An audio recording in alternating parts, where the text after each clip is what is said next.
ಮುಂದಿನ ಚುನಾವಣೆಯಲ್ಲಿ ಜನರು ಅವರಿಗೆ ತಕ್ಕ ಪಾಠವನ್ನು ಕಲಿಸ್ತಾರೆ. ಕಾಂಗ್ರೆಸ್ ಪಕ್ಷ ಬಂದ ಮೇಲೆ ಪರವಾಗಿಲ್ಲ ಅಂತ ಅನಿಸ್ತದೆ. ಆ ಜಾತಿಯನ್ನ ಬಿಜೆಪಿ ತವರಿಗೆ ಮೆಟ್ ತಗೊಂಡು ಹೊಡಿಬೇಕು. ಎಲ್ಲ ಕಳ್ಳರ ನನ್ನ ಮಕ್ಕಳು ಇರೋದು. ಕರ್ನಾಟಕದಲ್ಲಿ ಶಿಕ್ಷಣಕ್ಕೆ ಒತ್ತನ್ನ ಕೊಡ್ತಾ ಇಲ್ಲ, ನಿರುದ್ಯೋಗ ಜಾಸ್ತಿ ಆಗ್ತಾ ಇದೆ, ಕಾಮಗಾರಿಗಳು ಸರಿಯಾಗಿ ನಡೀತಾ ಇಲ್ಲ, ಚರಂಡಿಗಳ ವ್ಯವಸ್ಥೆ ಸರಿಯಾಗಿಲ್ಲ. ಆದ್ರೆ ಬೆಳಗಾವಿಯಲ್ಲಿ ಡಿಸೆಂಬರ್ 9ನೇ ತಾರೀಕು ಸುವರ್ಣಸೌಧದಲ್ಲಿ ಅಧಿವೇಶನ ನಡೀತಾ ಇದೆ. ನಮ್ಮ ರಾಜಕಾರಣಿಗಳು ಬರೀ ಅವರ ವಾದ ವಿವಾದಗಳು, ಭ್ರಷ್ಟಾಚಾರ, ಅಕ್ರಮ ಇದರ ಬಗ್ಗೆನೇ ಅಧಿವೇಶನದಲ್ಲಿ ಚರ್ಚೆಯನ್ನ ಮಾಡ್ತಾ ಇರ್ತಾರೆ. ಆದ್ರೆ ಜನರ ಪರವಾಗಿ ಯಾವುದೇ ರೀತಿಯಾದಂತಹ ಚರ್ಚೆಗಳು ನೀವು ನೋಡಿದ ಹಾಗೆ ನಡೆಯೋದೇ ಇಲ್ಲ. ಹಾಗಾಗಿ ಇವತ್ತು ಈ ಅಧಿವೇಶನದ ಬಗ್ಗೆ ಏನೆಲ್ಲ ಹೇಳ್ತಾರೆ ಎಂಬುದನ್ನ ಕೇಳ್ತಾ ಹೋಗೋಣ ಬನ್ನಿ.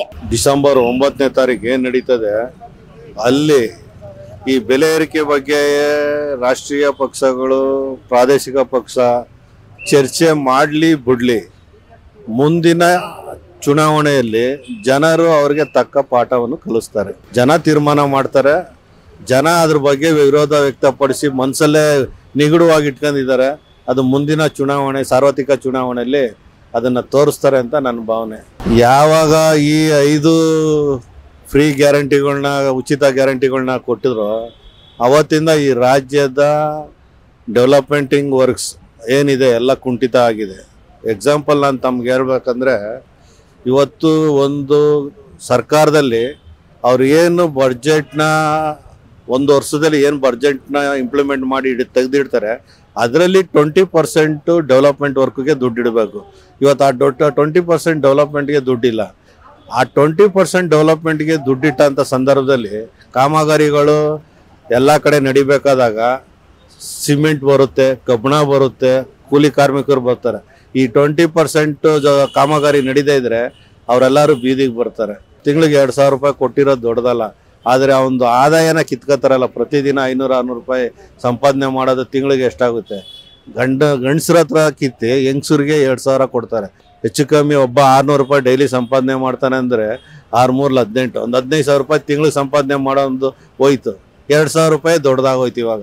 ಅದರಿಂದ ಇವತ್ತು ಜನಕ್ಕೆಲ್ಲರಿಗೂ ಗೊತ್ತಾಗಿದೆ, ಮಹಿಳೆಯರಿಗೂ ಅರ್ಥ ಆಗಿರುತ್ತೆ. ಇವತ್ತಿನ ಬೆಲೆ ಏರಿಕೆಗಳು 2,000 ತಗೊಂಡು ತಾತ್ಕಾಲಿಕವಾಗಿ ಬಿಡೋದು ಬೇಡ ಅಂತ ತಗೋತಾ ಇದ್ದಾರೆ. ಆದರೆ ಮುಂದಿನ ಸಾರ್ವಜನಿಕ ಚುನಾವಣೆಯಲ್ಲಿ ಮಹಿಳೆಯರೇ ಅತಿ ಹೆಚ್ಚು ವಿರೋಧ ವ್ಯಕ್ತಪಡಿಸ್ತಾರೆ ಅಂತ ನನ್ನ ಭಾವನೆ.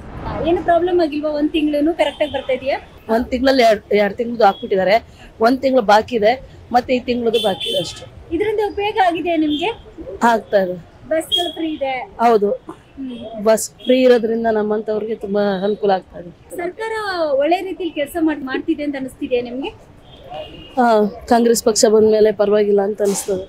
ಅಭಿವೃದ್ಧಿ ಬಗ್ಗೆ ಮಾತಾಡದೆ ಬರೀ ಭ್ರಷ್ಟಾಚಾರದ ಬಗ್ಗೆ, ಅಕ್ರಮದ ಬಗ್ಗೆನೇ ಮಾತಾಡ್ತಾರೆ. ಇದರಿಂದ ಜನರಿಗೆ ಏನು ಉಪಯೋಗ ಆಗುತ್ತೆ ಅಂತ? ಅವರೇ ಭ್ರಷ್ಟಾಚಾರದಲ್ಲಿ ಮುಳುಗೋರದ ಮೇಡಮ್. ವಾಲ್ಮೀಕಿ ಹಗರಣ, ಮೂಢ ಹಗರಣ ಎಲ್ಲ ಇದೆಯಲ್ಲ, ಅದೆಲ್ಲ ಕಂಟ್ರೋಲ್ ಮಾಡಿದ್ರೆ ಜನಗಳು ಅಭಿವೃದ್ಧಿ ಮಾಡ್ಬೋದಾಗಿತ್ತಲ್ವಾ? ಅದೇ ಮಾಡ್ಲಿಲ್ವಲ್ಲ ಮೇಡಮ್ ಅವರು? ಇವಾಗ ಬೆಲೆ ಏರಿಕೆ ಮಾಡಿದ್ದಾರೆ. ಬೆಲೆ ಏರಿಕೆ ಮಾಡಿದ್ರು ಜನಗಳ ಮೇಲೆ ಟ್ಯಾಕ್ಸ್ ಹಾಕ್ತಾರೆ, ಜನಗಳಿಗೆ ಕೊಡ್ತಾರೆ. ಅದೇನ್ ಪ್ರಯೋಜನ? ಬಜೆಟ್ ಅಲ್ಲಿ ಏನ್ ನಿರೀಕ್ಷೆ ಮಾಡಕ್ ಆಗಲ್ಲ ಮೇಡಮ್. ಎಲ್ಲ ಕಳ್ಳರ ನನ್ನ ಮಕ್ಕಳು ಇರೋದು. ಅದಕ್ಕೆ ನಿಮ್ಗೆ ಯಾವ ರೀತಿ ಚರ್ಚೆ ಆಗ್ಬೇಕು ಅಂತ ಅನ್ಸುತ್ತೆ ಅಧಿವೇಶನದಲ್ಲಿ? ಕಾಂಗ್ರೆಸ್ನವ್ರು ಸ್ಕೀಮ್ಗಳೆಲ್ಲ ಬಿಟ್ಟೋರಲ್ಲ, ಅದು ಜಾರಿ ಆಗಿಲ್ವಾ? ಅದು ಎಲ್ಲರಿಗೂ ತಲುಪಬೇಕು. ಅದ್ರ ಬಗ್ಗೆ ಚರ್ಚೆ ಮಾಡಲಿ, ಡೆವಲಪ್ಮೆಂಟ್ ಬಗ್ಗೆ ಚರ್ಚೆ ಮಾಡಲಿ. ಬರೀ ಇವ್ರು ಒಳಜಗಳ, ಇವ್ರ ಕಿತ್ತಾಟ ಇವೇ ಮಾಡ್ಕೊಂಡು ಆಪೋಸಿಷನ್ನವರು ಅದೇ, ರೂಲಿಂಗ್ನವರು ಅದೇ. ಕ್ಲೀನಾಗಿ ಜನಗಳದ್ದು ಏಳಿಗೆ ಏನೈತೆ ಅದು ಮಾಡಲಿ. ಅದು ಜನರಿಚ್ಛೆ, ಯಾರು ಬರ್ತಾರೋ ಮುಂದಿನ ಸರ್ಕಾರ ಅನ್ನೋದು ಅವ್ರಿಗೆ ಬಿಟ್ಟಿದ್ದು. ಸರ್ಕಾರ ಒಳ್ಳೆ ರೀತಿಯಿಂದ ಕೆಲಸ ಮಾಡ್ತಿದ್ಯಾ ಅಂತ ಜನರಿಗಾಗಿ? ಇನ್ನೂ 1.5 ವರ್ಷ ಆಗೈತೆ ಬಂದು, ಇನ್ನೂ 1 ವರ್ಷ ನೋಡೋಣ. ಆಮೇಲೆ ಏನಾಗ್ತೈತೆ ಗೊತ್ತಾಗುತ್ತಲ್ಲ ಅವ್ರದ್ದು ಡೆವಲಪ್ಮೆಂಟ್ ಏನು ಅಂತ ಅನ್ನೋದು. ನಮ್ಮ ದೇಶ ಉದ್ಧಾರ ಮಾಡೋರು ಬೇಕು, ಹಾಳು ಮಾಡೋರು ಬೇಡ, ಕಿತ್ತಾಡ್ಸೋರು ಬೇಡ. ನಮಗೆ ನಾವು 100 ವರ್ಷದಿಂದ ಜೊತೆಗೆ ಅಣ್ಣ ತಮ್ಮದಿರಿದ್ದಂಗೆ ಇದ್ದೀವಿ, ಮುಂದಕ್ಕೂ ಹಂಗೆ ಇರಬೇಕು. ಒಂದು ಮನೆಯನ್ನ ಮುರಿಬಾರ್ದು ಯಾರೇ ಆಗಲಿ, ಸರಿನಾ? ನಾವು ಒಂದು ಮನೆ ಇದ್ದವರು, ಒಂದು ಗೋಡೆ ಹೋದ್ರು ಆ ಮನೆಗೆ ಹಾನಿ, ಒಂದು ಹೆಂಚು ಹೋದ್ರು ಆ ಮನೆಗೆ ಹಾನಿ, ಸರಿನಾ? ಅದಕ್ಕೆ ನಾವು ಎದೆ ಕುಂದಲೆ ಹಿಂದೂ, ಮುಸ್ಲಿಮ್ಸ್, ಕ್ರಿಶ್ಚಿಯನ್ಸು ಅನ್ನೋದೇನು ಇಲ್ದಲೆ ಎಲ್ಲದಕ್ಕೂ ನಾವು ಎದೆ ಒಡ್ಡಿ ನಿಂತ್ಕೋಬೇಕು, ಸರಿನಾ? ಆ ಜಾತಿಯನ್ನ ಬಿಜೆಪಿ ತವ್ರಿಗೆ ಮೆಟ್ ತಗೊಂಡು ಹೊಡಿಬೇಕು. ಇವರೇ ಅವರೇ ಅಂತಲ್ಲ, ನಮ್ಮವರೇ, ಮುಸ್ಲಿಮ್ಸ್ ಅವರೇ, ಹಿಂದೂಗಳು ಎಲ್ಲರೂ ಅವರೇ, ಕೆಟ್ಟವ್ರು ಎಲ್ಲರೂ ಅವರೇ. ಒಳ್ಳೆಯವರು ಇದ್ದಾದ್ಮೇಲೆ ಕೆಟ್ಟವ್ರು ಇದ್ದೇ ಇರ್ತಾರೆ. ಜಾತಿ ನೋಡ್ದಲ್ಲ ಎಲ್ಲರೂ ಮೆಟ್ ಕಳಿಸ್ಕೊಂಡು ನಮ್ಮನ್ನ ಯಾರು ಮುರಿಯಕ್ಕೆ ಬರ್ತಾವ್ರು ಅವ್ರಿಗೆ ಹೊಡಿಬೇಕು. ಅಧಿವೇಶನ ದುಡ್ಡು ಖರ್ಚು ಮಾಡ್ತಾ ಇದ್ದಾರೆ. ಇದು ಏನಕ್ಕೆ ಬೇಕಾಗಿತ್ತು? ಇದೆಲ್ಲ ಬೇಕಾಗಿರ್ಲಿಲ್ಲ ಅಷ್ಟೇ. ಬೆಲೆಗಳ ದರ ಎಲ್ಲ ಜಾಸ್ತಿ ಮಾಡಿದಾರಲ್ವಾ, ಅದ್ರ ಬಗ್ಗೆ ಏನ್ ಅನ್ಸುತ್ತೆ? ಅದಕ್ಕೆಲ್ಲ ಹೇಳ್ಬಿಟ್ರೆ ಸರ್ಕಾರ ಬೈಬೇಕಾಗ್ತದೆ. ಸುಮ್ಮನೆ ಯಾಕೆ ಅದನ್ನ ಬಾಯಲ್ಲಿ ಬಿಡಿ ಬೇಡ. ಏನು ಮಾಡ್ತಾರೆ ಸರ್ಕಾರ, ಅನ್ಲಾಯಕ್ ಸರ್ಕಾರ ಅಷ್ಟೇ. ಇವಾಗ ಅಧಿವೇಶನದಲ್ಲಿ ಜನರ ಪರವಾಗಿ ಚರ್ಚೆನೇ ಆಗಲ್ಲ, ಬರೀ ಭ್ರಷ್ಟಾಚಾರದ ಬಗ್ಗೆ ಅಕ್ರಮದ ಬಗ್ಗೆ ಚರ್ಚೆ ಅವ್ರವ್ರು ಚರ್ಚೆ ಮಾಡ್ಕೊಂತಾರೆ, ಅವ್ರವ್ರು ಇದ್ ಮಾಡ್ಕೊಂತಾರೆ ಹೊರತು ಏನು ಬಡವ್ರ ಬಗ್ಗೆ ಒಂಚೂರು ಏನು ನೋಡೋದಿಲ್ಲ ಯಾರನ್ನು.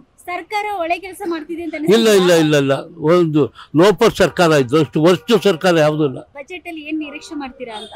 ಮಾಡೋರು ಬಡವರಿಗೆಲ್ಲ ಒಳ್ಳೇದಾಗೋ ಕೆಲಸ ಮಾಡಲಿ, ಯಾರು ಮಾಡಲಿ ಒಳ್ಳೇದು ನಮ್ಗೆ. ಇವಾಗ ನಿರುದ್ಯೋಗಿಗಳು ಜಾಸ್ತಿ ಇದ್ದಾರೆ, ಯಾರಿಗೂ ಉದ್ಯೋಗ ಸಿಗ್ತಾ ಇಲ್ಲ, ಶಿಕ್ಷಣಕ್ಕೆ ಒತ್ತು ಕೊಡ್ತಾ ಇಲ್ಲ, ರೈತರಿಗೆ ಒತ್ತು ಕೊಡ್ತಾ ಇಲ್ಲ, ಇದ್ರ ಬಗ್ಗೆ ಏನ್ ಅನ್ಸುತ್ತೆ? ಇವೆಲ್ಲ ಏನು ಕೇಳಿ ಇವನ್ನೆಲ್ಲ ಯಾರು ಮಾಡೋದಿಲ್ಲ, ಎಲ್ಲ ಅವ್ರವ್ರು ಹೊಟ್ಟೆ ತುಂಬಿಸ್ಕೊಳಕ್ಕೆ ಮಜಾ ಮಾಡಕ್ಕೆ ಇದ್ ಮಾಡ್ತಾರಲ್ಲ, ಸುಮ್ನೆ ನಾಟಕ ಆಡ್ತಾರಲ್ಲ.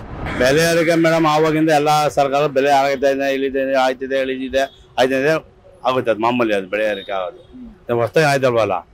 ಪಂಚ ಗ್ಯಾರಂಟಿಗಳು ಎಲ್ರಿಗೂ ಎಲ್ಲ ಸಿಗ್ತಾ ಇದೆ ನಮ್ಗೆಲ್ಲ, ಎಲ್ಲಾ ಕಡೆ ಬರ್ತಾ ಇದೆ. ಇದುವರೆಗೆ ನಮ್ಗೆಲ್ಲ ಬರ್ತಾ ಇದೆ, ಯಾವ್ದು ನಮ್ಗೆ ಯಾವ್ದು ನಿಂತಿಲ್ಲ. ಗ್ಯಾರಂಟಿ ಎಲ್ಲ ಬರ್ತಾ ಇದೆ, ಅಕ್ಕಿ ಕಾಸು ಬರ್ತಾ ಇದೆ, ಎಲ್ಲ ಬರ್ತಾ ಇದೆ. ಅದೇ ಒಳ್ಳೆ ಬಡ್ಜೆಟ್ ಕೊಡ್ಬೇಕು, ಬಡವ್ರ ಪರ ಕೊಡ್ಬೇಕು, ಬಡವ್ರಿಗೆ ಒಳ್ಳೇದಾಗಬೇಕು. ನೋಡಿದ್ರಲ್ಲ ವೀಕ್ಷಕರೇ, ಇದಾಗಿತ್ತು ಬೆಳಗಾವಿ ಅಧಿವೇಶನದ ಬಗ್ಗೆ ಜನರ ಅಭಿಪ್ರಾಯ. ಮತ್ತೊಂದು ವಿಡಿಯೋದೊಂದಿಗೆ ನಾನು ನಿಮ್ಮ ಮುಂದೆ ಬರುತ್ತೇನೆ. ಅಲ್ಲಿಯವರೆಗೂ ಸುದ್ದಿ ಸಮಾಚಾರ ಮನರಂಜನೆಗಳಿಗಾಗಿ ನೋಡ್ತಾ ಇರಿ BN TV, ಇದು ನಿಮ್ಮ ಧ್ವನಿ.